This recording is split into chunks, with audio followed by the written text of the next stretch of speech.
Namun, pada hari pertama kerja, dia diremehkan oleh pewaris kaya. Langsung memukul gadis itu hingga babak belur. Ayah angkat merasa bahwa dia telah melampaui batas setelah mengetahui berita tersebut. Tidak hanya belum membayar hutang proyek 70.000, dia juga memukul anak perempuannya seperti itu. Namun, kata-kata ringan orang tidak berdaya. Ayah angkat hanya bisa menelan kesalahannya dan meminta maaf sambil berlutut di tanah. Namun si kaya generasi kedua tidak ingin melepaskan keduanya.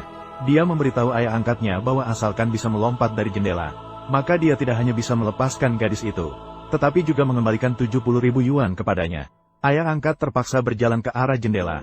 Namun sebelum dia siap secara mental, si kaya generasi kedua langsung mendorongnya keluar. Untungnya, ayah angkatnya selamat dan tidak meninggal di tempat. Mengendalikan diri, ketika dia mulai meminta hutang. Namun si kaya generasi kedua marah dan menyalahkan dia merusak mobilnya sendiri. Sekarang malah harus mengganti lebih dari 100.000 yuan.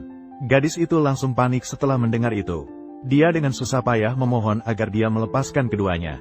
Wanita kaya juga tidak ingin banyak bicara dengan orang-orang kelas bawah seperti mereka. Langsung memerintahkan petugas keamanan untuk mengusir mereka. Setelah pulang ke rumah, ayah angkat juga menyadari bahwa dia mungkin tidak akan lama lagi. Maka dia menceritakan kejadian 18 tahun yang lalu kepada gadis itu, dan memberikan foto dan liontin batu giok yang terukir padanya. Namun gadis itu merasa jijik terhadap orang tua kandungnya. Dia hanya ingin hidup bahagia dengan ayah angkatnya. Namun yang tidak diketahui gadis itu, bahwa dia adalah putri kandung yang hilang dari wanita terkaya. Ketika pesta perusahaan malam berikutnya, pewaris kaya itu memanggil gadis dan ayah angkatnya secara khusus. Ayah angkatnya mengira dia datang untuk membayar. Ternyata pewaris kaya itu malah menunjukkan tagihan perbaikan. Meminta dia untuk membayar lagi biaya perbaikan mobil sebesar 100.000.